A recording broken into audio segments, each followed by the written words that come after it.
Hello, and welcome to the Dissidents Podcast, brought to you by the Institute for Liberal Values, where we talk about how we can strive for a world in which freedom and reason are at the forefront of all human society. In this week's podcast, we will be talking with Stephen James Lawrence about organic perspectives on diversity, equity, and inclusion, and alternatives to the often resented and ineffectual top-down methods of enforcement. Hello, welcome back to the Dissidents Podcast. Today, we have Stephen James Lawrence from Benjamin Franklin Institute. Do I have that right? Is it still Benjamin Franklin Institute? The Benjamin Franklin Cummings Institute of Technology. Okay. And Stephen and I met actually when I got canceled, and he was part of Counterweight, which then became the Institute for Liberal Values, sort of in this convoluted way. And so we've had not enough conversations, but a few conversations over the last 3+ years. And sort of, I don't know, sort of organically, I was sent your piece, Stephen, on organic DEI. And so then we had a couple of emails about that, and then a Zoom meeting a week or so ago, and decided to do a podcast. And then I sent you an article that we're also going to talk about today, somebody different, so we could talk about your stuff and this other stuff. And I'm going to give the summary of the DEI the way that I read it. But first, I want to make sure that you introduce yourself, your Substack, and relevant things that you want to make sure that people, so that we can ground this conversation in who we both are. People who listen to the podcast kind of know who I am, but you're new, so. Oh, great. Thank you, Elizabeth. Thank you for inviting me to this podcast. Definitely appreciated the work of the Institute for Liberal Values over the past several years. My full name is Stephen James Lawrence, and I am a professor in the Department of Humanities and Social Sciences. It's now been rolled into the Department of General Education at the Benjamin Franklin Cummings Institute of Technology. And I teach generally communication, writing, reading, professional communication, contemporary social issues, those types of humanities subjects. And I also have been writing a lot in the past several years. I have a Substack known as, it's called the Ground Experience. And on that Substack, I've been writing, essentially I'm writing a book in real time, out in the open, online. It wasn't intended that way originally, but it's turned into that. And it's called, I just came up with the title just a couple of days ago. It's called All We Are, The Ground Experience in a World, All We Are. I actually forgot the title because it's new. All We Are, Dispatches from the Ground Experience. And then it continues personal reflections on social theories and how they just connect us from ourselves and one another. And so that's something I've been working on. And that same blog is also, or Substack is also where I wrote that piece, which I call Organic DEI. And in a way, that's the organic approach is sort of goes through everything that I've been writing. So, and we'll link to these in the podcast notes, but so when I read the organic DEI part, I loved the writing. I loved the message. It was uplifting. It's beautifully written. The piece is beautifully written, and you're write beautifully. And my summary is like, we can reach people, again, correct me if I'm wrong, we can reach people where they are, where we are, and we can include, for example, in teaching materials that we can use our curriculum to reach people with materials that are more eclectic, and it really in many ways isn't that difficult to do, to choose materials that can offer these opportunities for people to see themselves in the materials, and it doesn't have to be this like DEI at gunpoint, and we don't have to be afraid of DEI because it can be much more inclusive and eclectic than sort of this narrow kind of picture. And so I loved it, and certainly is something that resonated with me as somebody who teaches language, the psychology of language, and who teaches cognitive psychology, and has researched like stories and analogies and metaphors and those kinds of things. Um, and so, but when we met last week, I said, I do have um, this other visceral reaction. So I have this like warm fuzzy, like, yeah, raw, you have a lovely story in there of a particular student who was struggling, and whom you were able to reach, and we assume made a long-term impact on. I mean, and that's of course why we teach, right? That's probably why doctors practice medicine, and why clinicians, go into therapeutic practice, and even physical therapists, all that kind of stuff. So it has this wonderful feel good, aspect to it.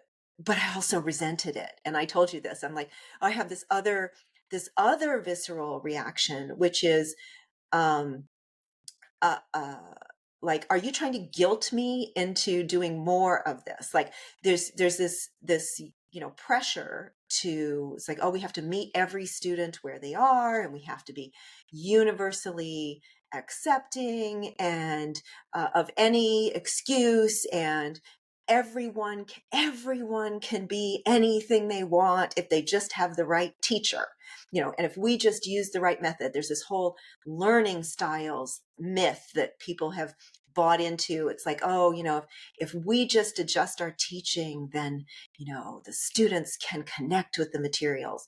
And I just finished creating a syllabus for a course that's going to start on Monday. So it's a summer course, very short, time frame. And on my list of things is to pick things that address cultural issues of with regard to language and stuff. But also, I got to admit, higher on my list is it short enough so they'll read it? Does it have a title that captures their attention so they'll read it? Um, does is there a mathematical equation somewhere in the article? That'll be a turnoff. Is there is there like a fancy sort of you know uh, latent variable analysis model, like a picture in there of like these latent variables influencing each other? Oh, that'll be a turnoff. Can't do that, right? So yes, culture and issues that will I think will resonate with students matter, and so do all these other practicalities. And this idea of being able to reach at-risk students, this idea of having the energy, the enthusiasm, the unending sort of emotional resources to reach students, like I think you named her Diane in the thing. I don't have no idea if that's her real name. To reach those people, it makes me sad that I can't do more of that. So I had this multiple personality sort of experience in reading your piece, and I want you to talk about it, your perspective in a second here. But my point is that led us then to have this podcast where I sent you an article where three researchers are actually talking about sort of what I experienced when I read this, which is this sort of multiple I had multiple stories, multiple perspectives that I was simultaneously entertaining while I was reading this. And so that's how we got to this article. And then since then, you've posted another piece. And so, anyway, I've gone on. So now you tell me a little bit about if you want to correct me about or say a little bit more about the organic DEI piece, and then we can get to the article that we picked. Okay, thank you. The first thing I want to say to you is please interrupt, and for a couple of reasons. One is that sometimes I might get lost because I have a soup mind sometimes. So please do that. And second, wow, what a kaleidoscopic summary you just gave. So I have to sort of step back and think for a moment. Just a couple of phrases came up for me, so I'm just going to throw the phrases out and then I'll just see where it goes from there. And one is you used the word, oh gosh, that disappeared from my mind. The word syncretism came to my mind. Oh Lord, you said something that about different things thrown into one place. The word syncretism came to my mind. Eclectic. Yes. You used the word eclectic, and that was interesting to me. I don't recall using that word. I almost never use it, but that's a great description of what I consider my own approach, and I think a lot of people's approach to DEI, right? So DEI, which I'm gonna for the audience because I don't know, not everyone knows that term actually, believe it or not. Diversity, equity, and inclusion, and I look at that phrase as it's like no one really owns it, but it feels like a brand at this point. It's not really. Mm-hmm. It's almost as much a brand as Colgate, Disney, or Star Wars, or Bruce Lee. So when I say DEI, I sometimes will mix it up and say inclusion or an environment informed by interpersonal respect, right? Because I have a hard time with labels and I have a hard time with um, I don't trust rigid framing and rigid labeling. I really don't. And I think that a lot of people cringe at the phrase DEI because that brand, for the most part, at least in my experience and my observations and my studies, it does seem to be a particular ideological approach to creating inclusive, trauma-informed, interpersonally respectful environments. And for a later conversation, perhaps today or another time, in more detail, and I do write about this a lot, specifically critical social justice and the collection of frameworks and beliefs and practices associated with that particular framework or ideological framework, really. Oftentimes, when we hear the word DEI, what we're hearing is, oh, we're going to bring in critical social justice beliefs and practices into this workplace, into this community, into this organization, into this business, into this classroom. That's what people often think. And personally, if I had my way and I was elected president of the universe, I would say, okay, no more DEI. No more of that word, no more of that phrase. However, folks, could we please consider the possibility that DEI is onto something? Maybe it went too far. So let's scratch the word and let's do something a little more back to the basics, which is basically this. And I'm speaking, if I could, just for a moment, let me just speak about the classroom.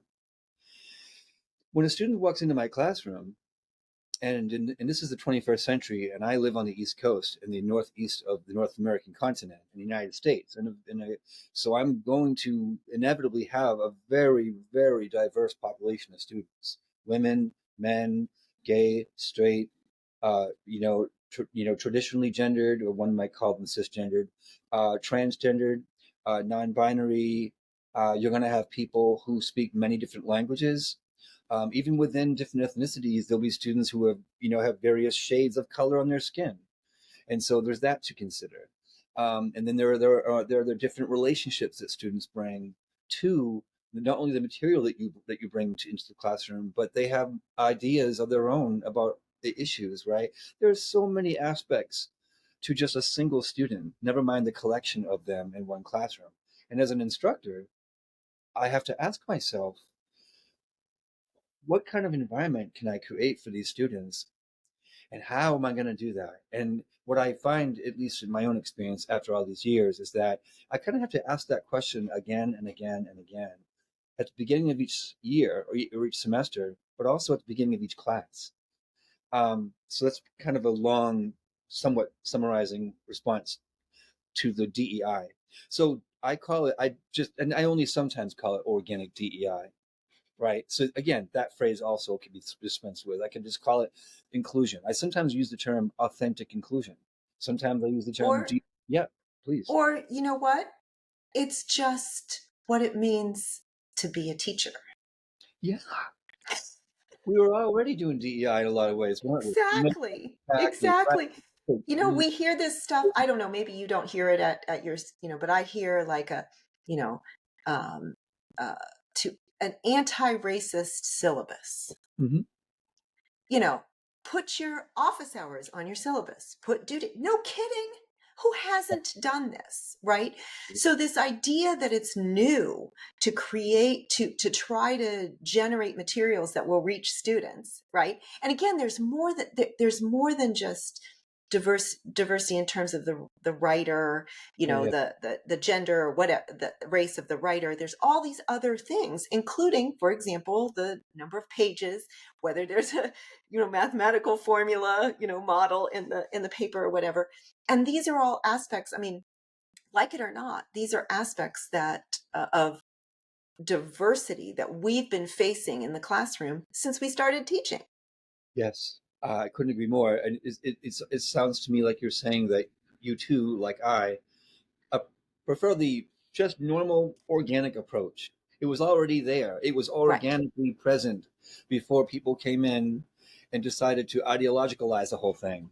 All right, And adding create racism. offices of Yeah, diversity, and create yeah, jobs for themselves, yeah. and interventions, forcing interventions on faculty members. Oh, you got to go to this office and get your syllabi decolonized or whatever. It feels very uh, it feels like we're under a gun, as opposed to, again, and I'm sure there are teachers out there that that learned things from that. I'm not suggesting that nobody has anything to learn ever, Right. but I do think that good teaching is what you were describing in organic DEI. Yes, and now you've brought in another aspect, which is the excuse me, the bureaucrat bureaucratization. I can't find a Yes. word. The bureaucratization uh, of compassion. The it's so I sometimes I call it structural the structuralization of empathy. Mm, And I think part of it's due to the cognitive addiction that a lot of academics experience. I'm probably one of them, where we fall in love so much with our language and our ability to create words and phrases for things, that we begin to sort of get hypnotized by that language itself.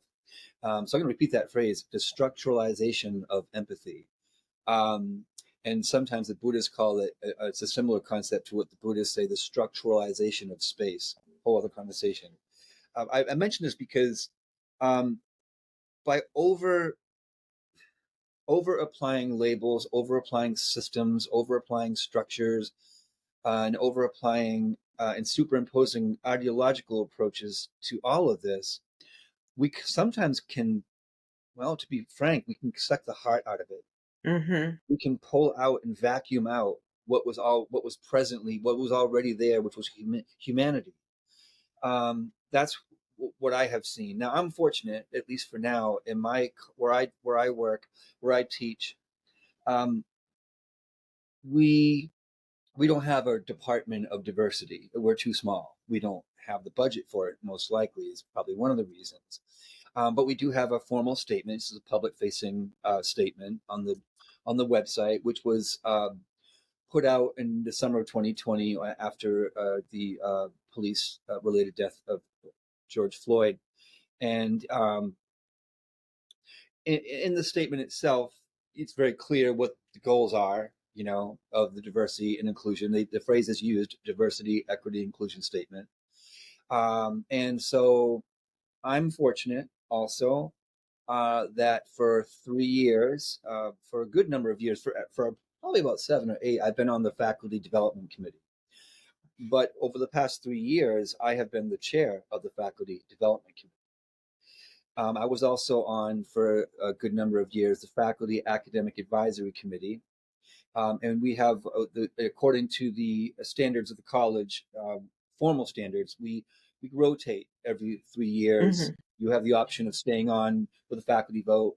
And I chose to step back. Uh, so I get to come back to the college in September and just be a teacher, which I'm excited about.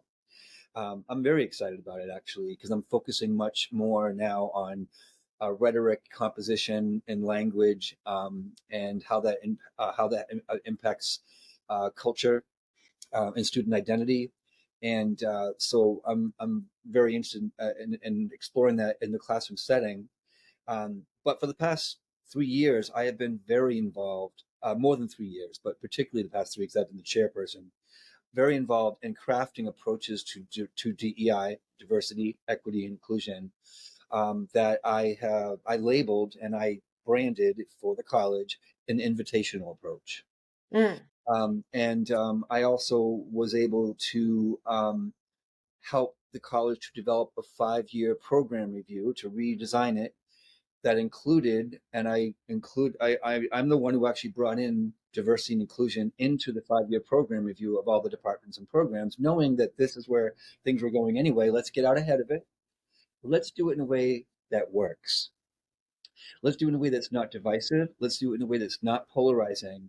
And let's do it in a way that is, again, invitational, that invites people to wonder what might it be like to be an African American student who's taking a subway car on the Red Line from Mattapan all the way to the South End where our building currently is. This rickety old subway car that they have to ride, clickety clack, junk, clunk, clunk, clunk, clunk, right? Where somebody from, say, Harvard Square just hops on the Red Line from that end and zooms in from Park Street in 20 minutes. And so there is an argument for that being what can be called structural, I will call it structural disenfranchisement. We can use terms also like if we want to sort of spice things up and cause a lot of emotion, we can call it structural racism. We can call it systemic racism. Those terms are available to us at any time. Okay. But what I can say, which anyone I think can agree with if I present it in that way, is it is a little more difficult. There is a challenge there. And so making room for that and including that perspective or that understanding in my approach to that student, I think is fair. There are students who struggle financially, who they sometimes literally cannot afford a gas to come to class. So then they ask me if I can send them a Zoom link. And I'm pretty good at knowing when it's sincere, when it might be, maybe a little less so. I was a college student once. But generally speaking, the approach of equity, and I use the term very loosely, that I have advocated for in my college and was able to, as the chair of the faculty development committee and as one of the designers of the program review, um, was responsible equity. We're not dividing people into categories and saying this one's good and that one's bad. We're simply inviting all of us to inquire into the specific way in which different students might struggle for different reasons. For example, just I'm kind of becoming organic right now in this moment. I'm just gonna fly with it. So in my classroom, for example, I for several years now recognizing the rise of acceptance of non-conforming gender identities. Um, I began, that sort of teacher activity where you have students move. If this represents you, then walk to the left side of the room, and if this represents you, move to the right side of the room. So I'll ask a question at the beginning of the semester in one of my classes where I'll say, I don't like I don't like I don't like reading. And if you like reading, you move to this side of the room. If you don't, you move to that side of the room. And if you do, or if you're not sure, you stay in the middle, right? And I start with the most prosaic, boring, totally non-controversial, questions. I was once yelled at by a teacher. I felt disrespected as a student. I was bullied as a kid, whatever. I love math, all that stuff, right? All that stuff. And it's kind of fun because the students, we call it voting on your feet. Students sort of it's a fun way to, it's a wonderful icebreaker, and we get to know each other in a lot of ways. And then I spice in a couple of things, and eventually get to, I identify as a male, and then I'll say I identify as a female. And then, but when I say that, and I say this is part of a pitch, if you will. I say, I want to place it on the table. I noticed that, and so far, I have not had anyone move into the middle. And as far as I know, okay, I don't know actually. I can't make any. I can't claim to know the inner lives of anyone. Never mind my students. So I don't know anything. I just know that no one stood in the middle. And what I would say is, just to let you know, there are people in the world around us who identify in a way that's not traditionally male or female. Some of them call themselves non-gender, non-binary, or they might say gender neutral, and there might be other names. I encourage you to sort of look into that, just to know. And I want to honor their presence in this classroom, so that in case we have new students, we know this is an environment that accepts everyone, and according to all of their aspects of their lives, whether they're African American, whatever their ethnicity is, Latinx or Latino, I used to say, male, female, whatnot. So that is, I feel that's sort of organic in the sense that I'm not throwing words and labels out in a rigid way. I'm not using the doctrines of any particular framework, but I'm, look, and I even say, I don't know if I say this all the time, but generally speaking, I would say, um, you may have your own perspectives about gender identity, and some of you may have more traditional perspectives, and I want you to know that that too is accepted here. However, I do want to make sure that we know that overall, the space that we're creating is one that really does honor all people. So I'm going to now, going back to the helicopter view, okay, from my classroom back to my work in the faculty development committee and other committees. Um, we had trainings, diversity trainings under my leadership, if you want to call it that, but I would say facilitatorship, because I didn't lead anything. What I did was I had very candid conversations with the visiting workshop leaders, candid conversations with leadership at the college, candid conversations with my fellow committee members, and I placed it on the table. And what I wanted people to, what I was very clear about from the very beginning is that I cannot, as a chair, I cannot impose my own perspective on things. It would be wrong for me to do so. So I had to create a culture and committee, and the culture in the workshops and trainings that was deeply inclusive in a very real way, meaning that we included multiple perspectives and we made room for them, and we didn't make it off limits if you had misgivings or questions or concerns about how we might approach diversity, inclusion, and equity. And so, yes, emails are sent out, flyers are created, and it was done for 3 years. The word invitational was the word that we used over and over and over again. One of the workshop leaders, his name is Kurt Foston, and he's a wonderful, really energetic, positive person. Is African American. I think he's mid to late 30s. He is an organic person. uh, he has a friendliness and a warmth that is unmistakable. I think most people would probably consider him a rather likable person. That certainly helps. And he would come in, and so far we mostly did him on Zoom. But a couple of times we were in person for faculty wide and staff wide uh, learning events. Uh, but he facilitated conversations, and he would provide statistics and about our students. And now I should probably back up a little bit. We have a population of 76% students of color, more than 76%, and and we are officially designated as what is called a minority serving institution in accordance with the Department of Equity of the federal government. And that comes with a lot of, I wouldn't say mandates, I would say that we have commitments, special commitments as a minority serving institution. And one of them is absolutely creating an environment that explicitly welcomes, invites, and embraces the excellence and the potentials of our students, right? And wherever they come from. So having said all that, in our workshops, in our, which we did not call DEI. And that was the first thing I said, do not call it DEI. I didn't say it. I recommended it and they voted yes. We, and the dean of, other people in the leadership allowed us to experiment with this. And we called it conversations around inclusion. I love that.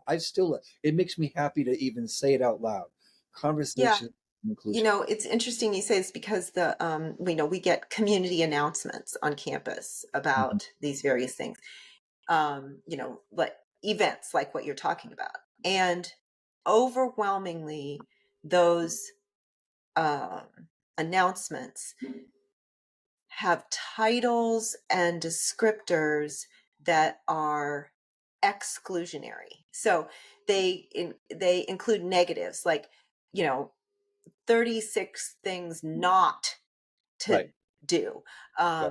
ways in which, so like microaggressions harm, or what I mean, these things that are just that just sort of like are almost assaulting the person. It's like, oh yeah, I'm going to go to this thing and learn how I'm harmful. I'm going to go to this thing and learn how I'm being harmed. I mean, those are the options that are sort of described in the announcements for certain kinds of things like what you're talking about. They certainly aren't, they may indeed be conversations when you get there, but that is not how they're advertised. And it does not make someone like me, especially someone like me who's been canceled on by my own peers and colleagues, want to go to those kinds of things. It feels, again, like a bit of an affront. It feels risky, and such. And so I like your idea of calling it an invitational, calling it a conversation. And that's really, what they're doing in this article that I sent you, right? Yeah. It's a Yeah. conversation between And researchers. mm, And I think that that's what you're describing is going on, is on your campus, and what you've tried to set up is this very sort of academic approach, right? We assumed that when we went into academia, when we got advanced degrees, that these are the conversations we'd be having, that we would be having these difficult conversations about lots of things, about diversity, yes, about all of the things that you're talking about, and other things, about whether it's about our research, about some thing that we just read, a podcast we just listened to, whatever, that we would be having these conversations, that we would have an open invitation all of the time to have these conversations. And again, this sort of, as you keep, you're describing this sort of organic, this fertile soil, that allows people to sort of grow into, certain, or certainly try on new perspectives, and, have, sort of evolve a story that everyone can embrace, instead of having a story imposed. This is the one that you must accept. This is the one you must make happen in your class. It's not a success unless this is what you do in the classroom. yes, I feel like I'm listening to my favorite song on the radio. Gotta get the cassette tape out and you record it. And of course, the disc jockey always talks over the beginning, the great intro, ruins the ending, doesn't even let it fade out, but cuts it off and gets to Madonna. Yeah. Gosh darn it. But I got you on cassette now. I'm going to play this tomorrow. Yeah, we do not need to impose that because you see, I think that, and I understand. Look, one of the things I'm getting better at is appreciating. Believe me, and I'm not this peaceful, totally easygoing, laid back, let it all hang out.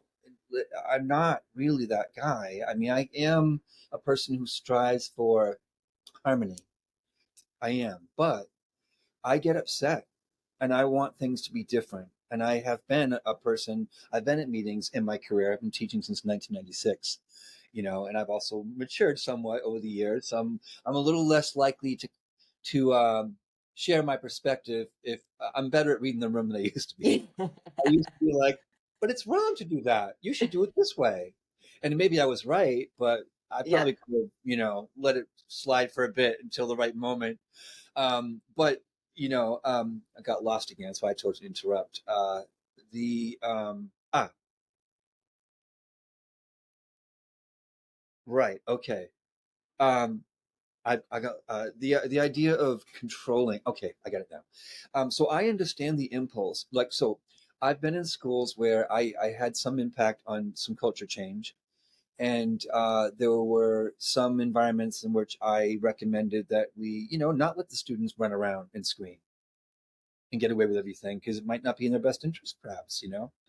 I've been rather fervent in some of my approaches, and there are times where I have advocated for a bit more structure and discipline, you know, fair, of course. And, I taught in K to 12. So, I mean, that can be a very wild environment. Trust me.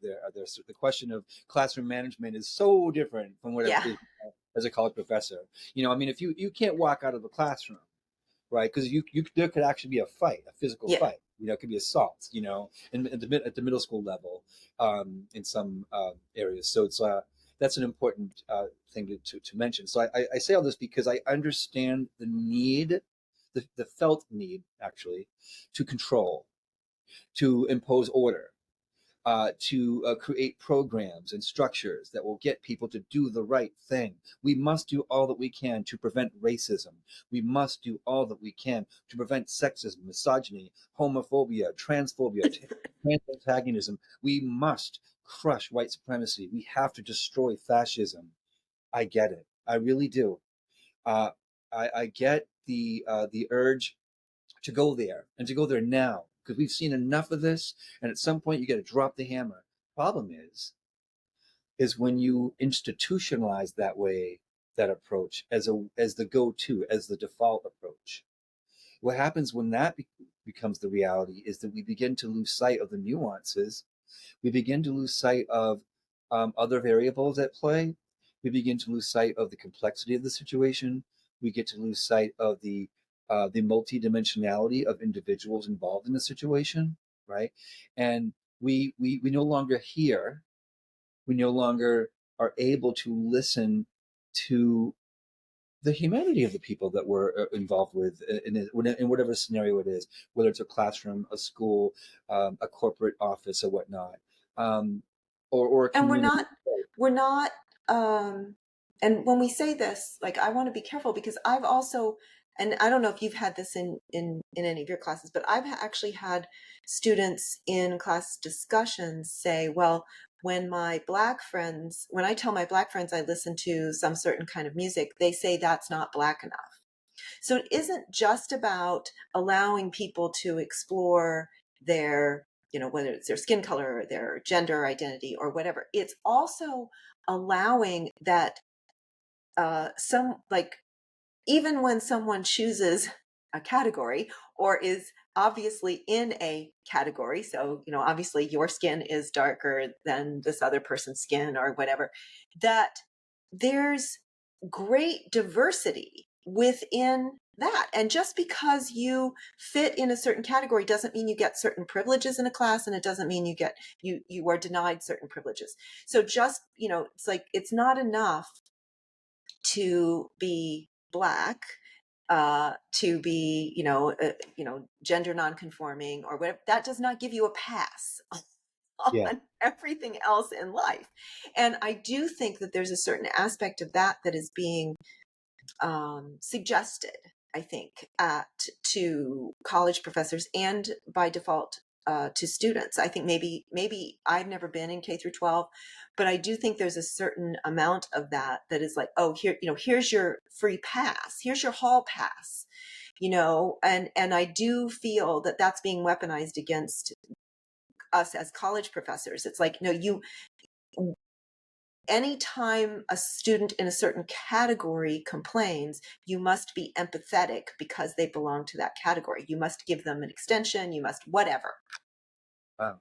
Okay, so that you've brought in another another dimension of this highly structured, I would say, over structured approach to controlling everything to make sure that no one's being harmed. To put it in simple terms, and I want to complete the last thought because it rolls into this one. Um, I understand the urge to want to do that, to control the language, to control the environment, to control for lack of balances by perhaps overcorrecting for a while if that's what is needed, right? And that's one example of overcorrection is making far more allowances for some identity groups than others in their behaviors. Because of the perception that a person that belongs to a particular identity group is a priori just by default the one that is less privileged, more marginalized, or to use other language, more oppressed, right? So that's something that will be not hard for me to remember to come back to. I want to just quickly go back to the idea of control. I understand, but I think that we've gone way too far in the direction of control. And I think part of it is due to the fact that we've absorbed and taken in too much fear-oriented information about the world around us, and we're lacking trust. Social trust is breaking down partly because we're allowing ourselves to only look at and listen to particular news stations and news articles and social media environments. There's a lot of constriction in the information that we're taking in. And so some of us are getting information, that constant stream of information that says that Black people are under constant threat of being killed in the streets by cops, for example. Now, I don't exactly remember the exact statistics, but I will say that I can say with some confidence, under 40, probably under 30, in one of the recent years that was reported on about police shootings, the number of unarmed Black men um, uh, shot and killed by police officers. And there was an article in Commentary magazine, and I wish I could remember the name of the title, but it came out about 3 years ago, and I believe that the researcher's name was Wilfred Riley. Could be wrong on that. Oh yeah, we've had Will Oh, you Riley got on the it. podcast. Yeah. It's a great article because he talks, and I might be wrong. I'm pretty sure it was him that wrote it. Like I said, things tend to blend in, but Yeah. it's a kind of extraordinary, and I don't remember the actual statistics. I'll speak in general terms. It's rather extraordinary how many of the people interviewed in some of these studies believe that, and it, obviously the more extreme the view, the smaller the number of people believe in it. So a relatively smaller number, but certainly large enough to be concerned about, believe that hundreds of thousands of African Americans are being gunned down in the streets every day by cops. And then a bit larger number of people believe that 10,000, and then 1,000, and then hundreds. And now here's the thing. My saying this, and then this being then placed out of context and circulating throughout the internet, it could certainly cause alarm among some people. Oh my goodness, this person who teaches, for a living in a place that's serving many students of color is on record as suggesting that the statistics around African Americans being gunned down by police is exaggerated, but he never used the word exaggerated. I Right. didn't, and I won't. I will say that we're misperceiving it. And part of it is because the media is fire hosing. And we're not, I believe that media awareness, can you help me out here? What do they call it? Media learning? Literacy. Thank you. Yeah. And I'm a teacher of literacy, by the way. Yes. Media literacy is such an important thing. Hmm. We have to, there's a wonderful article called "We Don't Make Propaganda, They Do," and it's on a website called the Consilience Project, which is fantastic. If you can get one of them on, you're really running here. It's a wonderful website. It's very deep, very intelligent, very thoughtful, very multidimensional, and one of the main I would say, main themes explored by the Consilience Project, in the same way that Heterodox Academy explores it, is viewpoint diversity, which is not just about multi-perspectivalism and appreciating the viewpoints of others and then going, oh, okay, great, let's get back to the program. No, we have to actually pull back a little bit and ask ourselves, am I perceiving reality in reality?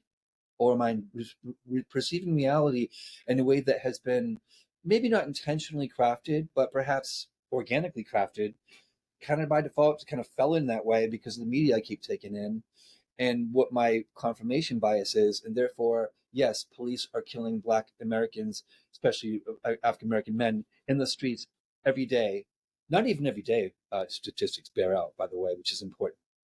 Um, and And yeah, that so leads into like what you said, and because Stephen James Lawrence, for people who aren't watching but are listening, Stephen James Lawrence, by all outwards appearance, is a white male, right? yeah, oh yeah, Then he must have, he must be biased, and would use, like you said, inflammatory language around the statistics about, this, just um, this confirmation bias, that we're looking for, and in terms of, when we see threats to academic freedom, that people shouldn't uh, investigate certain hypotheses, like yeah, Roland Fryer, oh and me, and yeah, that they shouldn't present certain research findings, yeah, that they shouldn't, certain things shouldn't get published or certain things shouldn't get grant funding.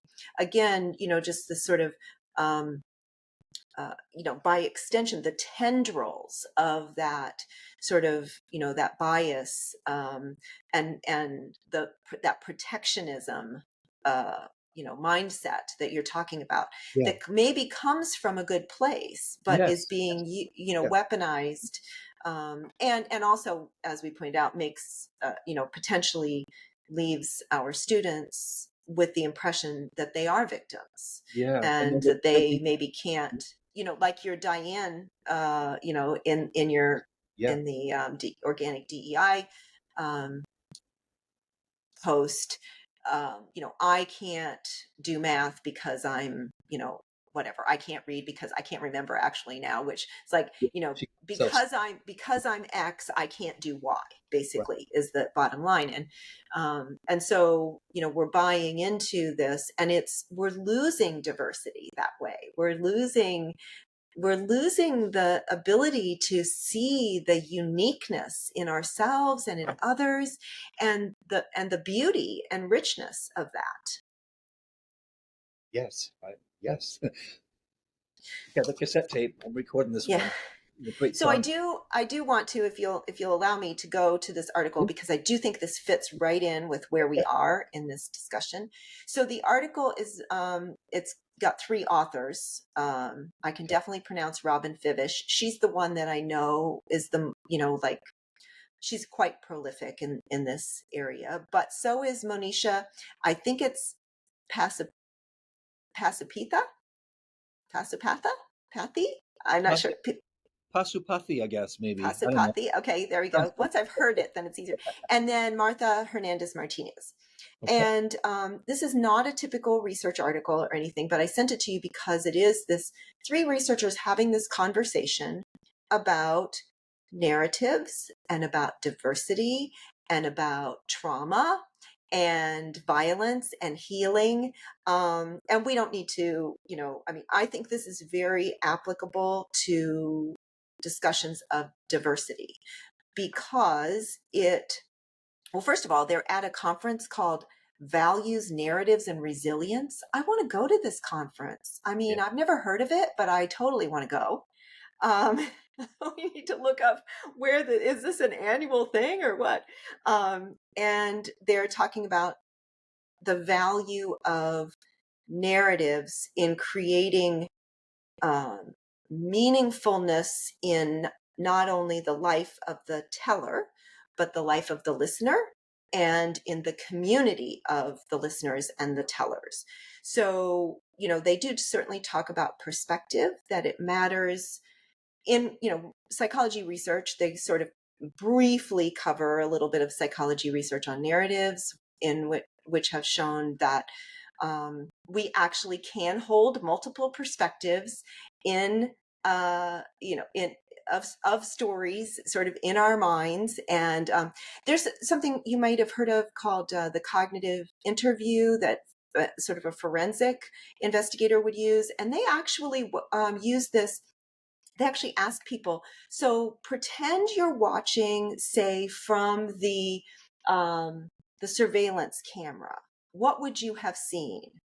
And they actually ask people, well, what would you have seen if you were in the frozen food section instead of the vegetable section? Whatever, So trying to get people to actually access sort of their different viewpoints. Okay, so that's one kind of example of how psychology, this idea that we actually process more and have more information in memory than we can actually than we can access in any given moment.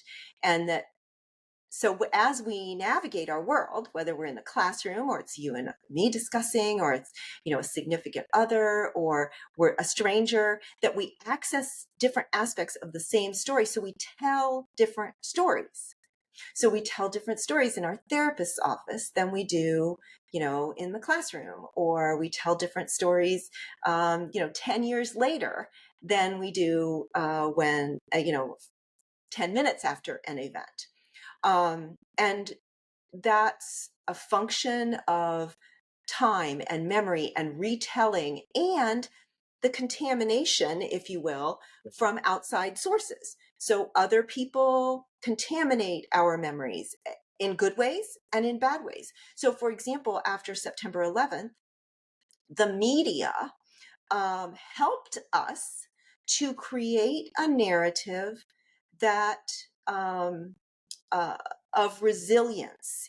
And yes, there was this immediate knee-jerk like retaliation thing, and then there was sort of this time sort of getting to know COVID the same way, getting to know people that had died of COVID, that there's more to the story than our personal experience, and that there was a way in which, through words and pictures, the media helped us through that time and develop a collective narrative. So we have our individual narrative, we have our collective narratives, and then we have this ever-changing narrative that sort of weaves its way through our lives, and sometimes appears out of nowhere. So this sort of, this a memory, or a feeling of a memory, so related to, as you can imagine, to deja vu, for example, this sort of like partial little memories that sort of pop themselves into our consciousness in the middle of the night, or because we're reminded of them. And so anyway, these authors are having a conversation about what they've learned as researchers, the same way, if we just insert teacher into this instead of researcher or therapist, Yeah. I think that, we could just sort of like rewrite this thing, and it would be about what we've been talking about for the last, 45 minutes. Anyway, so that's my sort of big picture of the article. And I know that certain aspects of it really resonated with you. And I do think, like I said, I think that I see the connection between your organic DEI, between your stories about being on the faculty senate, and some of the, these conversations, conversational approach to DEI and stuff. So what resonated with you in this? I'm glad you asked. It's funny. I actually went to the trouble of going and get it. I got it all, printed out, but it's too tiny. So, but I have it up on the screen. Um, I found it, and just, you sent me three I know it's pieces. hard to choose. Yeah. Well, I read them all, and I highlighted them all, so they're all quite related. So let me just quickly look at what I've highlighted here. So intersecting narratives is a phrase that came out to me, and that's what you're talking about. The intersecting narratives or even the intersecting perceptions of what happened in a traumatic event, for example, and what they call one of them called a negotiated narrative. It's something you negotiate over time, and then uh, let's see. And you talk about how there are cultural aspects, there are psychological aspects. So different people have different psychological, orientations. For example, what I found really interesting. I'm going to read this. I'm going to actually read the last. Um, I'm going to read the last piece, paragraph. It's very short. Oh, okay. We need to start investing more in opportunities for real and we need to start investing more in opportunities for real and difficult dialogues among all of us in all of our roles and through all of our narratives. We are all survivors, perpetrators, and witnesses, although to differing degrees. Perhaps through this dialogue and the sharing, we will all find a way to heal. Now, see, that's beautiful to me. And that is, I felt like this is it. And I scribbled around it and everything. Um, Look, it's hard to say that out loud, but I'm going to say it. We're all perpetrators. Could be small. You stole a piece of candy from a friend when you were 12, whatever, you got kind of frustrated with your mother because she keeps calling. I'm just making it up, not my mother. Mom, I'm not talking about you. There are so many ways. Now, I use the word perpetrator very loosely there, right? Well, But we've all we made, all cross each other's line at some point yes. because we're bounded beings that are separate and individuated from all each other, and we have to find a way to survive in this world. And there are those moments. Sometimes I wonder. I'm going to jump off here for a second. Sometimes I wonder, why did that guy let me cross the street? What made him do that? I wonder, is it because Right. he wants order? He knows Or it's going why to be. did somebody not? Like I'm standing Yeah, there, yeah, yeah, clearly I want to cross the street and right. vroom, And the vroom, red and light, she doesn't have to, or he doesn't have to, they don't have to. They could, they have plenty of negotiating room here. They could be generous, but they're choosing not to. Um, uh, so my point is that my very existence, just for existing, it's inevitable that if I leave the house, even if I don't leave the house, in some small ways, I'm going to be in someone's way in some way, right? It could be I want to get to the refrigerator and not you, whatever. There are so many, and it's important for us to remember that that is life. Life is not ever going to be perfect. We cannot control everything. We can't, though we would like to. We are all perpetrators. We are all victims. But let me put it in a different way. We all cross each other's line, and every one of us has our lines crossed. I like that better. It gives room because that line can be crossed through murder. It can be crossed through you not flushing the toilet. Okay, there's a spectrum there. But it's important because it's humble. When I walk into the classroom, and it's funny because like all people, I experience moments of it was great, it was such a great moment, and I will reflect, and go, yeah, it went great, and the next day, I feel like a fraud. yeah, You have that kind of what's that syndrome they call it? imposter syndrome. Imposter syndrome. It's like I can't believe it's me. Why I'm a college professor? How did I get Yeah. here? Right? And you just know that you're a schlub. You know it, and you know that they know it. But but overall though, because sincerity kind of does, it's the gift that keeps on giving. I can honestly claim that I'm sincere, and part of that sincerity is that I might come in and say, just to let you know, I didn't sleep last night. So if I feel a little confused today, just want to, ahead of time, please feel free to let me know if I'm confusing you. And I always tell my students, and always feel free to give me feedback and just do it. It's no problem because how can I have it? How can I get it right all the time? It's impossible. Um, so I love that last paragraph because now this is interesting. I want to say something really crazy here. It's very much going to sound interesting. I do think that all of us individually are on some kind of path towards healing. And me saying that it counters a lot of critiques I put in writing, but I feel like that perspective is overwrought and it's overextended and oversold. Okay, so let me explain. I promise I'll be brief.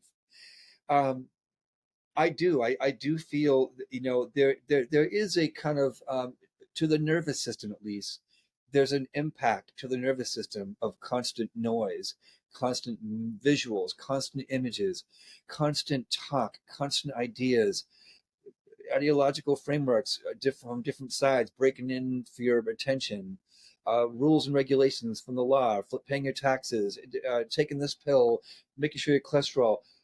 It is exhausting just being alive in this world. And that is, I'm going to claim something very controversial here, that is universal to all individuals. But I feel like that recognition of that sort of ongoing, gentle, soft collective trauma to the nervous system is not a bad way to approach being a facilitator or leader or a classroom teacher or president of a college, whatever. It's just knowing that you're going to cross someone's line. They're dealing with something you may not even realize in that moment. And you and they have all played different roles in different ways in our lives.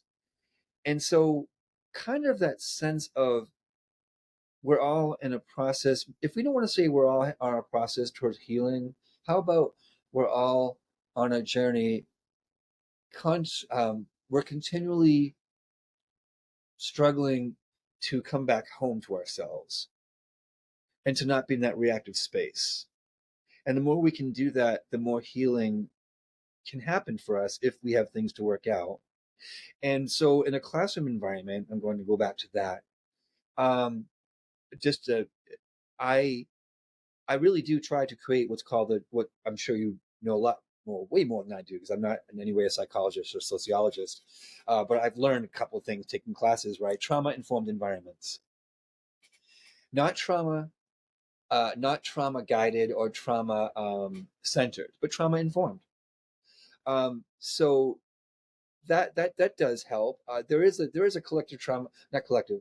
There's a aggregate trauma of constantly struggling to meet the bills, constantly struggling to even get to school. I've actually had students who needed bus money, you know, had to choose between that or getting a coffee or some eats. They were work security overnight. You know, this is real stuff, and that does actually kind of get to your nervous system after a while. It can lead to burnout symptoms. I've seen it. I've experienced it.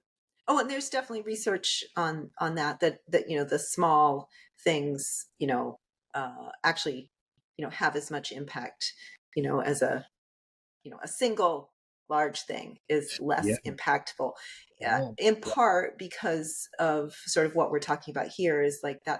that's something that we have sort of a narrative about, like something big. My parent has cancer, or I was in a car accident, or what. We have a narrative about, we know how to talk about that, and we know students know how to talk to us about that, and we know how to navigate that in a class, with regard to assignments and that kind of stuff. But these little things that you're talking about, this sort of cumulative effect, has definitely been shown to impact people's mental and physical health, because, as you say, it's this background noise and the cacophony. It's like, is it a minor buzz or is it a cacophony, right? And Yeah. how we are limited capacity processors, and we only have so much bandwidth. And so Oh, when it's multitasking is a complete myth. You basically, what we become is good attention shifters. Okay, so we just shift our attention faster between things that we are familiar with. And so when this sort of slow buildup, it's still capturing uh, attentional resources, emotional resources, those little things. And now there's more of them. And so we're switching our attention between more things. Boom, boom, boom, boom, boom, boom, boom, boom, boom, back to the back. And so it's,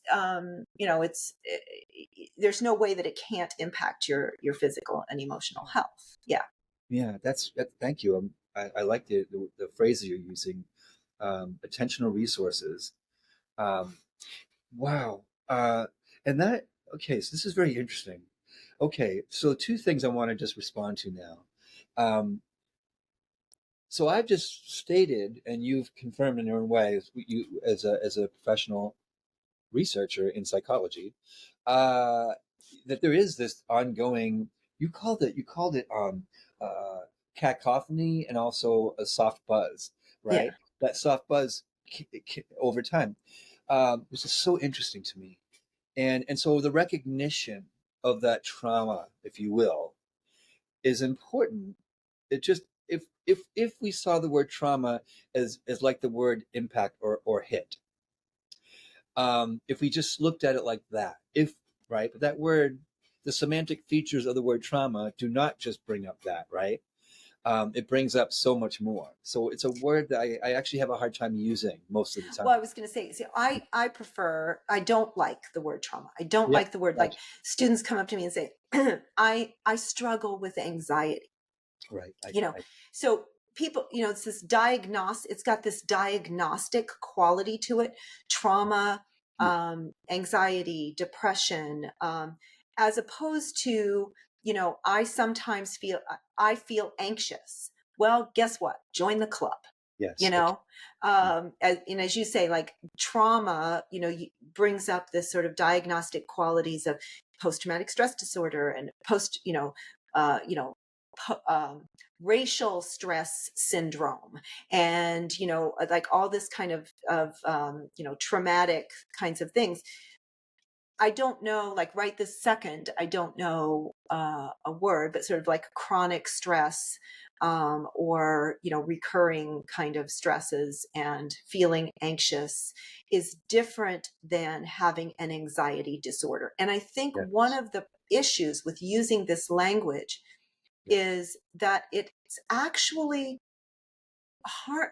I hate to use the word harm, but it actually is taking away from people with actual mental and physical illness, diagnosable anxiety disorders, and agoraphobia, and inability to leave the home, you know, trauma, PTSD from war or sexual trauma, or these kinds of things. I think that we're taking away from people who have diagnosed disorders of thinking and functioning, and sort of those people are getting. It's like, oh yeah, I mean, I don't know about you, but like first day of class, they all line up at your desk. It's like everybody's got a problem, right? Everybody's got a reason why they're going to need an extension, why they can't do such and such, why they need special treatment, and so on and so forth.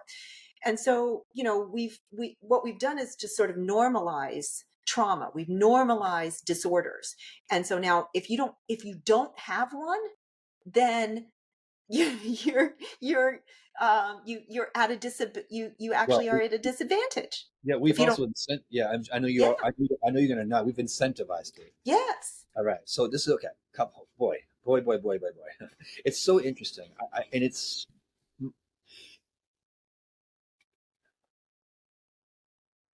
I truly am on both sides of this. It's so interesting to be.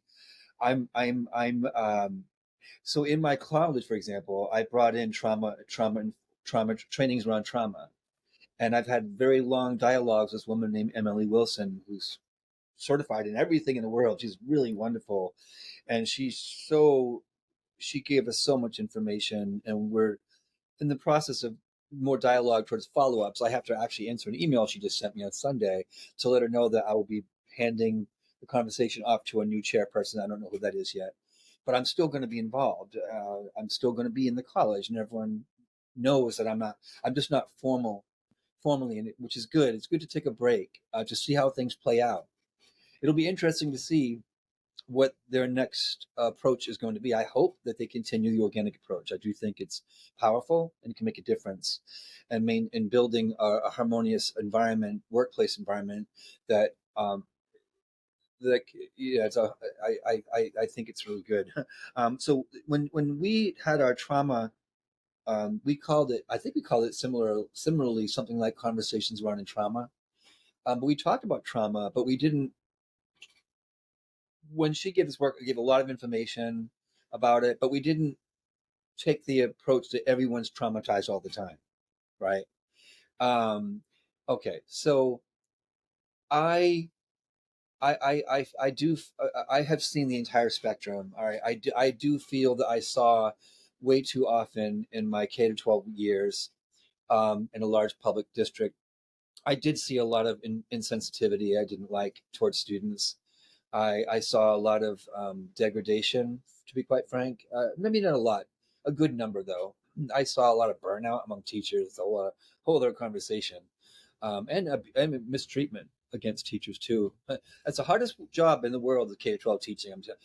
There's no ally. Everyone is pulling at you. The principal, the district, the law, Parents, yeah.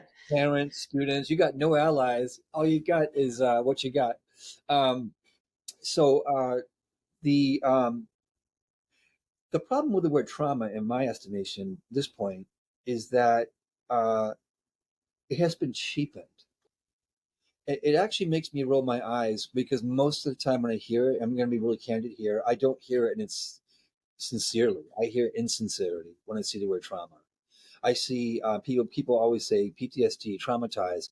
Um, I don't. It's upsetting somewhat because I've experienced and known people who've had quite traumatic experiences, and I'm not offended by the overuse of the word. I'm more concerned that if it becomes so cheapened that it causes people to roll their eyes at the real thing, then we're not getting Right, the resources we need, right. right? And that's why, as the chair of the faculty development committee, it was very important to me that I found ways of branding whatever workshops we were presenting, so that we want to get the people who might normally roll their eyes to come. And you do that by saying, without saying it in such an explicit way, don't worry, we're not one of those people who call everybody traumatized. We're Well, not going to witch hunt but for it, don't, I right? guess, I mean, So, another aspect of this is, and they mention this in the article, sort of this controlling the narrative. So he who controls the narrative controls the world, right? And yes, so indeed. as we allow, um, so at the bottom of page, well, it's page 50 in the article. It's not really page 50, of Yeah, course, because it's only a few pages long, but is, those who are allowed to voice, who are allowed to both say what happened and what it means, have power, real power to create and maintain economic, political, and cultural structures that perpetuate certain belief systems and silence others. Now, look, they're talking about they're not, if we take that out of context, they're talking about, people who are survivors, right? And the accepted version of stories, perhaps in the courts or something like that. But let's talk about it from the other perspective, which is right. what, giving people the power to use this trauma narrative against us, against, it's like, I deserve, I need, because they have, so having been handed a narrative that is, what do I want to say, approved narrative, right? Then, they can serve that up. So whether that's race, whether that's gender, whether that's, um, SES, whatever it is, What's whatever the SES for? What is it? socioeconomic status, Oh, okay. yeah, that, once you have a narrative that that's become, as these authors are talking about, the accepted version, okay, then it can be mobilized, it can be utilized to, certainly can be used to harm, someone who has been victimized, but it can also be used to victimize other people. And I feel sometimes that this sort of DEI, to sort of circle back around almost to where we started in this conversation, that using the sort of the traditional, I say traditional, I mean, it's just evolved over the last, to, I guess we've reached that asymptote, right, where it's become part of the cultural narrative, to the extent that now it's accepted, right? So it Right. was a slow build, but it feels like it suddenly gained acceptance, right? Because of that sort of slow build in the consciousness and the stories that people accept and tell others and negotiate with others, that it can become sort of a pat, sort of weapon. I suffer from anxiety, and I'm just so now that's the shorthand. That's the shorthand for this whole other story. I don't have to tell you the story because I just said anxiety, and so now everything that comes along with that. I just said race. I just said gender. And now everything, the implied story. So, what it means, the power to sort of, uh, perpetuate this sort of belief system. So I know I'm pushing back against, what you're trying to, I don't inform know if you're people. pushing back. I actually don't quite feel that way. I want to say a couple of things about that. Again, both. Uh, okay. So again, let me use the word organic again. Okay. Organic meaning genuine, not ideologically based with predetermined perspectives and constructs that were taken from, you know, confirmation bias oriented research for a particular ideological strand of thought.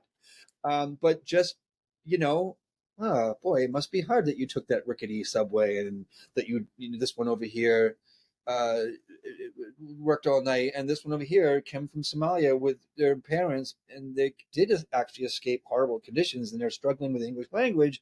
They speak it well enough to have made it into this class, but they do need a little bit more instruction, and I need to find a way to slow down and use visual aids and to ask clarifying questions and to use synonyms and not idioms that are so culturally constrictive. Like, say, if I mention the Andy Griffith Show, that's just going to go over everyone's head because it was, number one, it's old. Two, it's white people. Three, they're from a fictional town called Mayberry, whatever. That's always a bad example because no one uses that anymore. But the point is that really finding a way to see things from your perspective, I think it's beautiful. I know you do too. I know you do too. That's the organic approach to trauma-informed environments. It's the organic approach to acknowledging the diversity of perspective, psychological types, religious preference, body types, age, ethnicity, race, gender, all of it. And it's beautiful and so important and good. And it's a way it does make a better environment when you have that in mind. It's by its nature, it's inclusive. Um, and Now equity we'll have to put on the side for now. We're going to talk about it in a second. Okay. I'm going to set that aside. Equity. That word is whew. Um, the problem that you're talking about, I feel there are two things happening once. Okay. There is programmatic, institutionalized, imposed ideological branding and influencing on institutions, policy, and sometimes laws, and certainly on the level of organizations, communities, and schools, and even activist communities. That's actually happening. That has been happening for quite a while. And it really began to happen around 2012, 2013 is when it really kind of broke somehow. And I think some people believe, and I don't remember their names, Jonathan Haidt might be one of the researchers, wouldn't surprise me, or I think it was him, the addition of the like button on Facebook, for example. So certain technological changes, Twitter had certain things that you could now forward or share someone else's post. So there was this sort of all of a sudden there's this sort of ramification, like branching out of single idea. A bad idea now can become viral. Mm-hmm. It becomes mimetic, a mind virus that transfers so quickly overnight from one mind to another, and then it becomes accepted narrative. So that's the organic, in a sense, is organic. I don't think it was designed. Okay.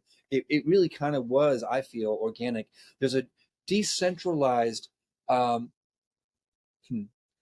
I would say a decentral. There are two streams happening at once. There's a decentralized, organic emergence of cultural ideas, such as white people are racist, black people being killed by cops in the streets every single day. Women are constantly at the threat of being assaulted, and they're systematically oppressed in education, even though men are actually are dropping at an alarming rate. Mm-hmm.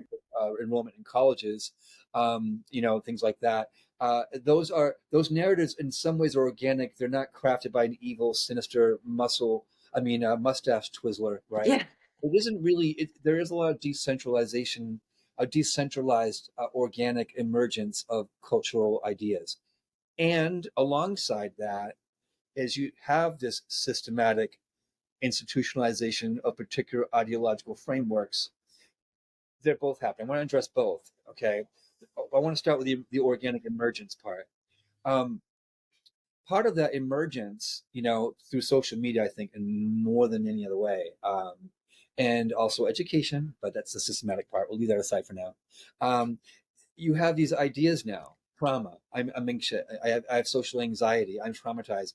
I have PTSD. I have racial trauma. I have, post-slavery syndrome trauma, something like that. And these are ideas that are out there, Yes. but some of them might be thoughtfully created or designed or researched or conceptualized by professionals, but then it gets into the public square and it becomes like crazy, right? A circus. And so Nick Haslan, I'm sure you know who he is, the psychologist, in 2016, came out with some really good research. And he also has recent research, I believe as recently as 2022 or 23. Nick Haslan coined the term concept creep. Yes. So Yes. bullying, trauma, Yep. abuse, mental illness, and a few other categories of human existence and trauma have all been the boundaries of the meanings of those words has been so greatly expanded to the point of Baroque. I'm going to call it, gosh, this is a podcast. It's crazy. How's that? It's circus land.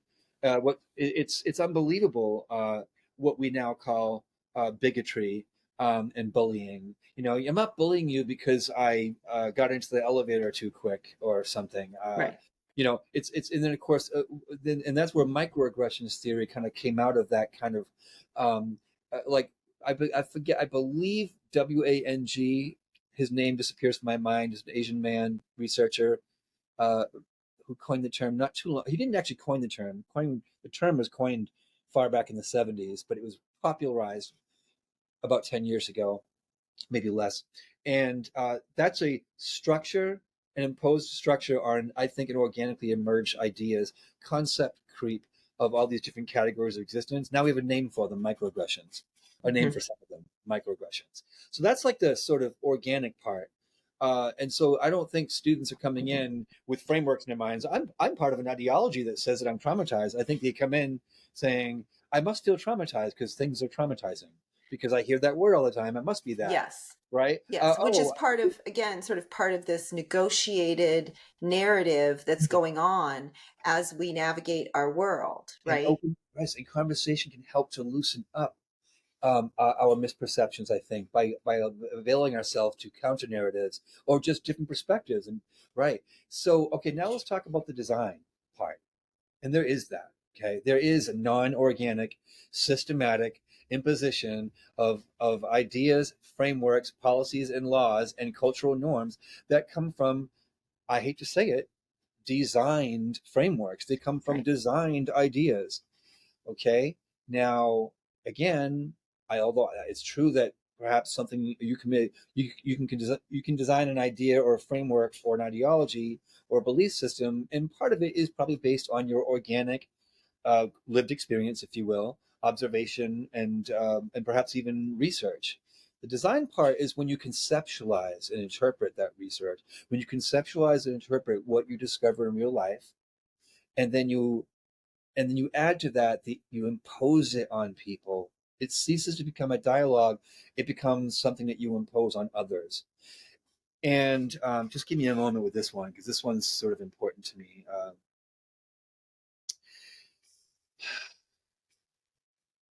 What I see happening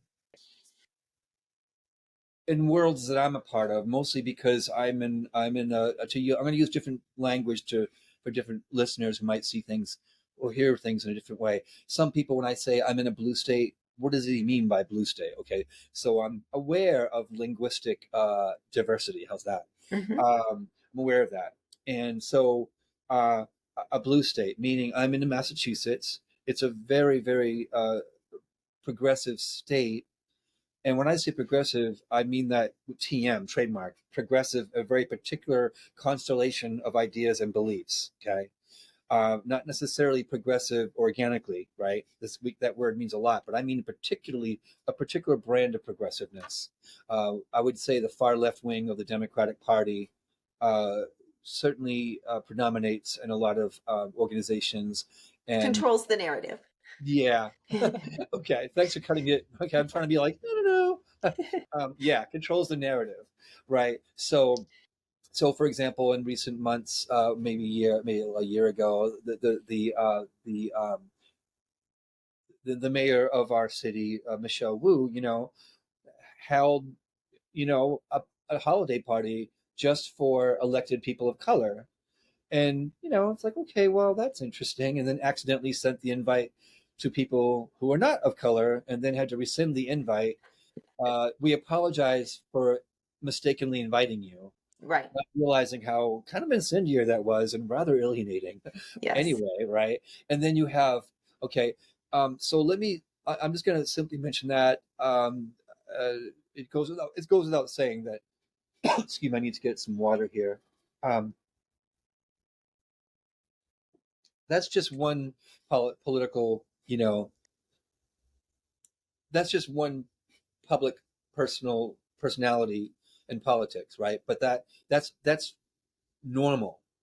Yeah, so we have different graduations, right? So there's one Oh, big you do? graduation for everyone, and then there's special graduation ceremonies for certain groups. So Yeah. you can, if you belong to a certain group, you can have you have like I'll use I'll use one. There's one for veterans, for example. So Yeah.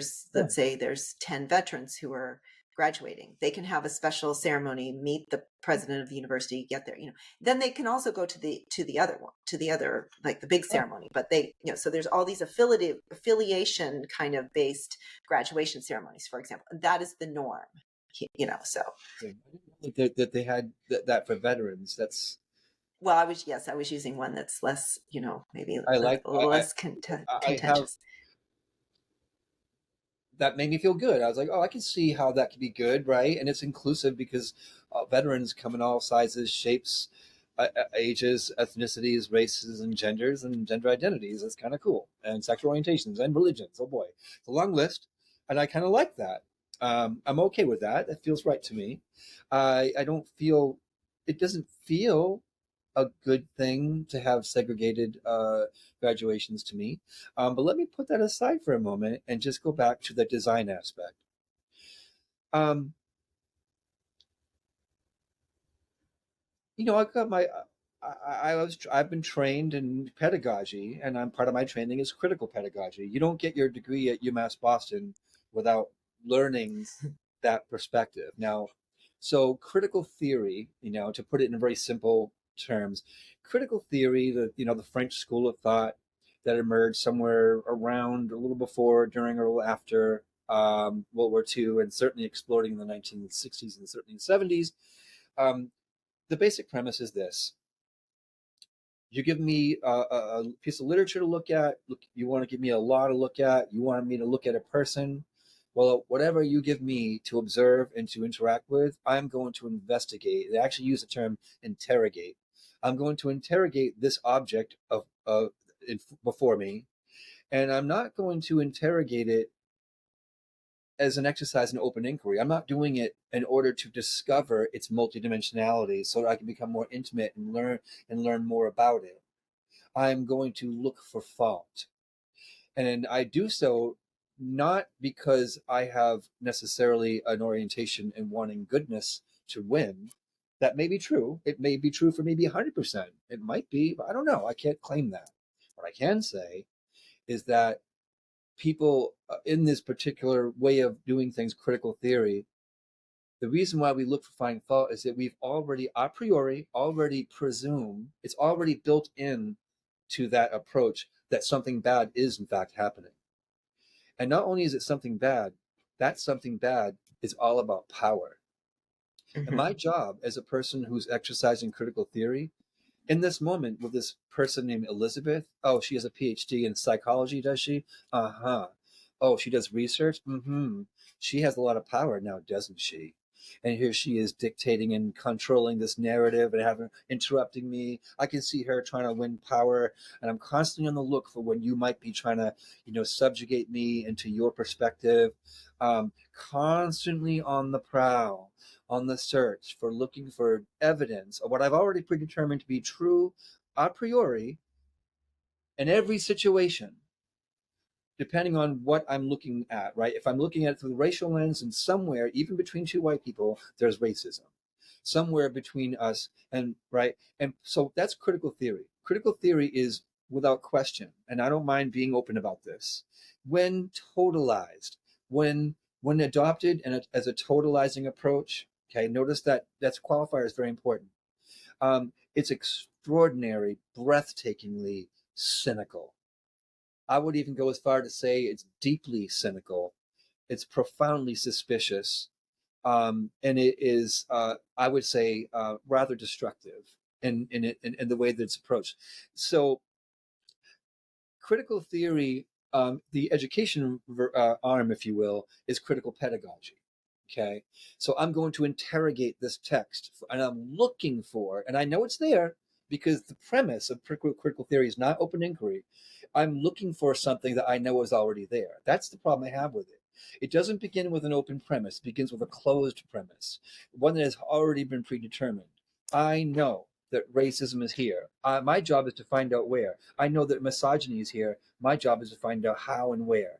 And so one of the ways that we do that, as critical theorists do, is that we look for ways in which language is used intentionally to subjugate people. Language and words and phrasing is used intentionally to subjugate, to oppress, to marginalize, crush, destroy, and push to the sides, and sometimes even kill entire demographic groups of people in the long run. That's critical theory. That's critical pedagogy. I'm going to create my whole classroom around that premise. Now, in that, this is where, and I'm not a philosopher, so this is me being an armchair philosopher for a moment. I have not read an extraordinary amount of Foucault, Michel Foucault. Did I even pronounce his name correct? Okay.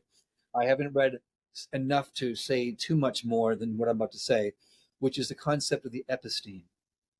The episteme, the entire world. If I look at the sort of gender-oriented episteme, it's sort of like this sort of mysterious, invisible concatenation or network of interrelated systems, thoughts, structures, ideas, language, constructs, all that stuff, everything through gender, and it's intentionally designed so that this thing that we're calling a male, for the purposes of this moment, men are looking to reinstate or to hold on to the power that we perceive continues to exist and to structure all of reality, which is known as the patriarchy.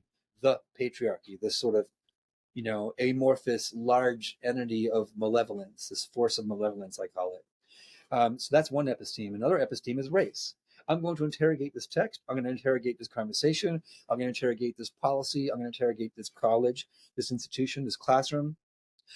And I'm going to use it. I'm going to interrogate it through the racial lens. And as a good critical theory practitioner, I'm going to critique. I'm going to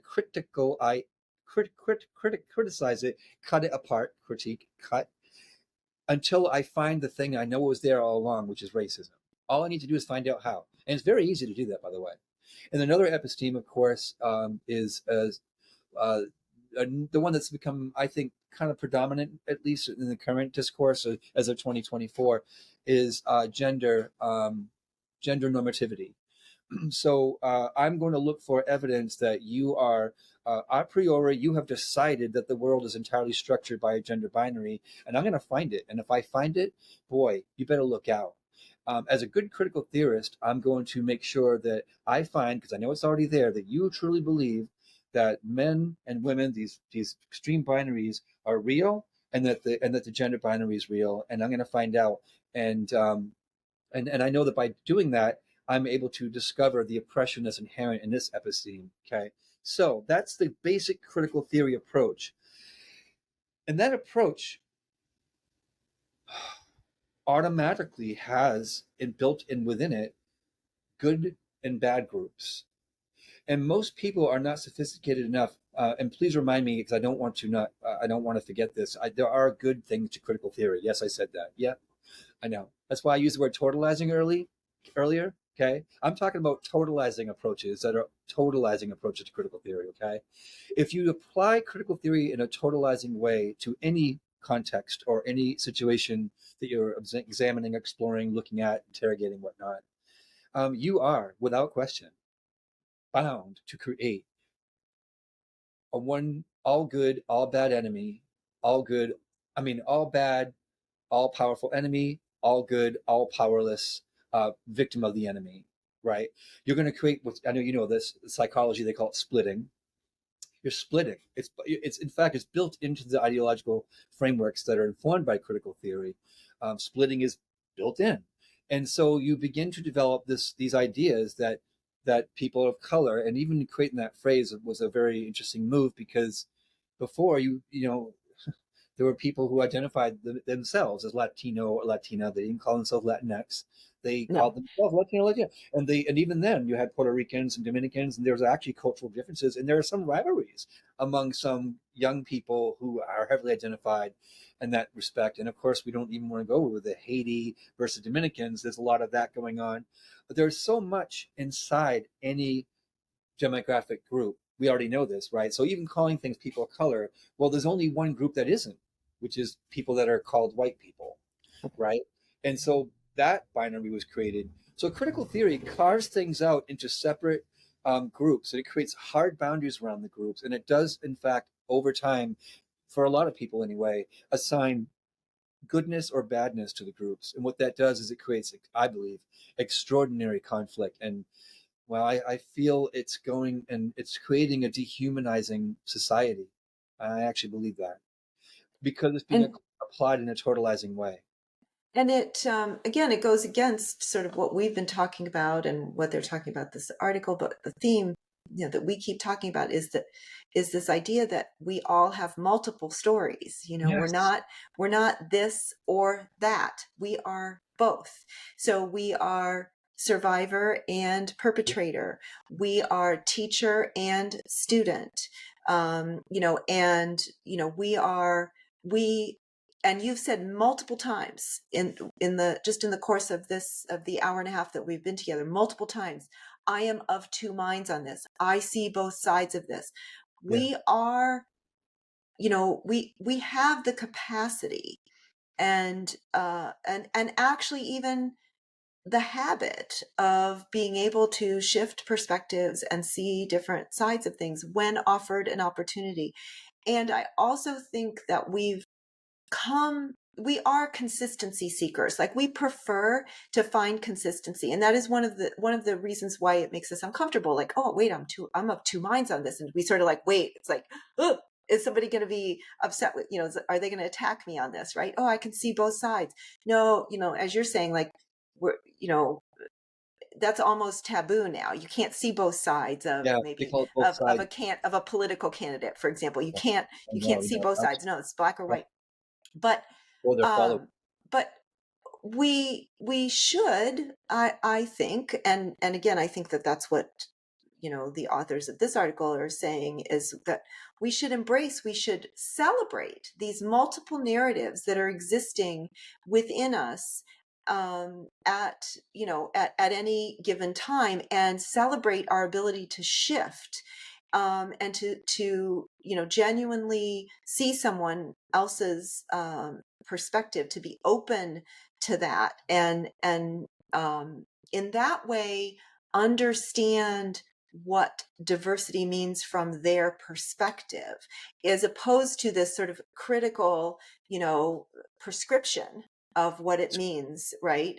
And so I was just, and I was thinking about how, in this article they talk about, one of these people works at a shelter, like part-time or something, and they were talking about the right space, and time to creating a moment.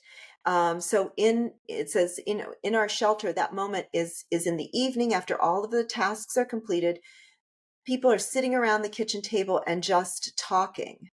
And then it says, one of the advocates says, this is when the real work is done, when we get together and have a chance to talk things out.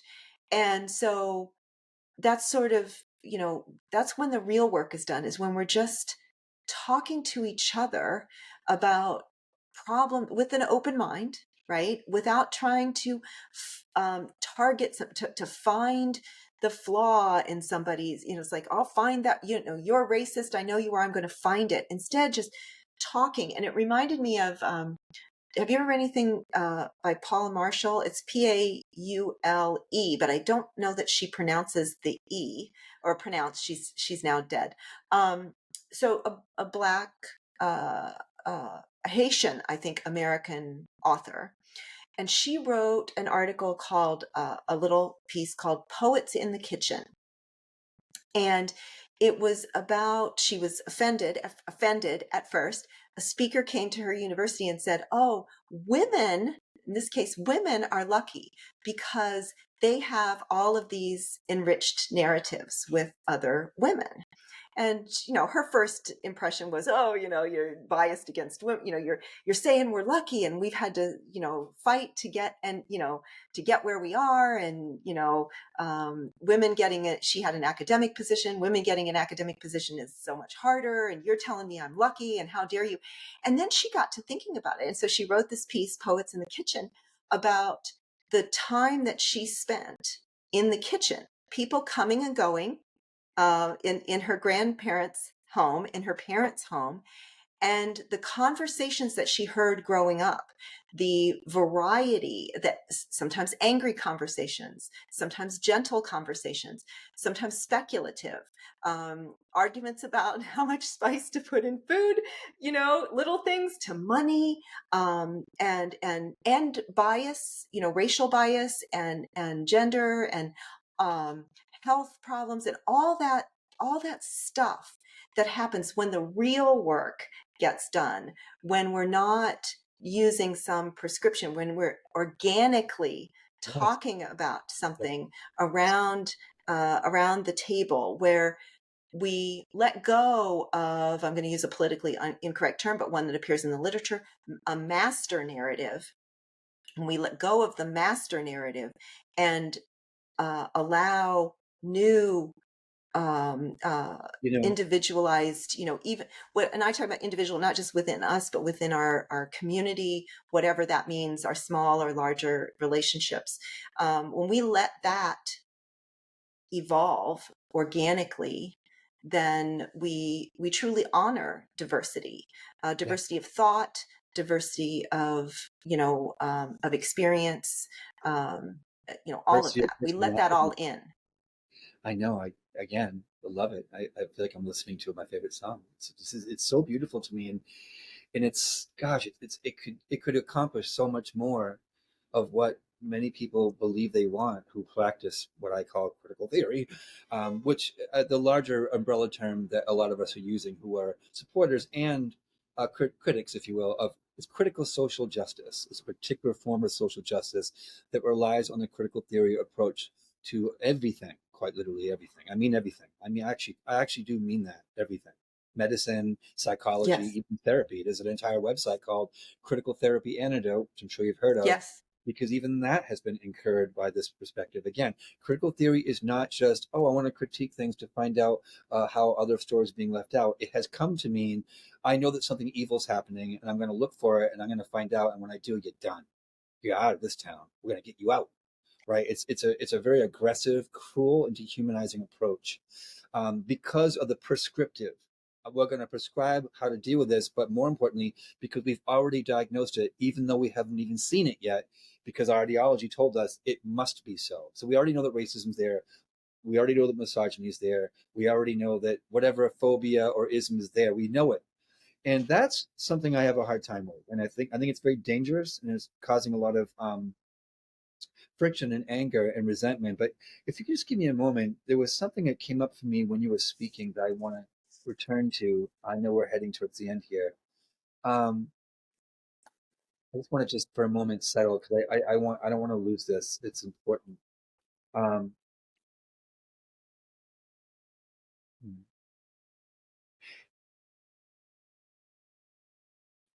you were speaking about, got it. Thank you. So thank you for giving that moment. Because even this is an organic moment. I was feeling anxiety while you were speaking, because I was feeling jubilation at hearing something I felt was true happening, right? And I was experiencing this hot and cold feeling in this area, my chest area, which can be called anxiety or cortisol spike or something. And I was experiencing a fluttering and a sense of agitation, and I didn't know why. And that's called self-awareness, being aware of my body and being present to myself. And I know that this is not unique to me. A Black person can experience this as well. So can a woman. So can a trans. I had a dinner the other night with a very dear friend who is a woman now, who told me 20 years ago, and this person, I love this person so profoundly and deeply, very close to me. And I always knew that she always felt this. And when she told me 20 years ago, before it was cool, I accepted immediately. And now here she is. And she was even wearing jeans that had a woman's hips, and it was just lovely. And I can't explain it. I love it. Right. So it's all good. And it was organic. This person's in their, they're not 19 years old trying on a new identity, and which is understandable. It's age appropriate. It's developmentally appropriate. You were speaking about, and this is so ironic, it's so paradoxical, about, you called it master narrative. I know it's politically incorrect. So sometimes we use the word meta narrative, right? Or the mainstream narrative, or the dominant narrative. Gosh, the word dominant. It's such a bad word. It always implies evil, cruel power. It's unfortunate that it's such a suspicious mindset. Um, uh, yes, that's the postmodern. That's the contribution that postmodernist philosophers like Michel Foucault and others. Is it Michael Foucault? Foucault. These writers and these thinkers that have absolutely had a massive impact on curriculum development at the college level, and of course trickling down to K-12 and teacher training programs, is coming from the institutions. People, just let y'all know, Yes, people it who say really that is. yes, people who say it doesn't exist, It does exist. I was it does trained exist. from it. And parents did, parents aren't paranoid. They see their kid comes home and says this stuff, and they're like, whoa, Yeah, wait, what? yeah. So, anyway, So yeah, right. we So don't the need to go down that road, yeah, but it's a whole yeah, other thing, and just that's because you're paranoid doesn't necessarily mean nobody is right. after you, right?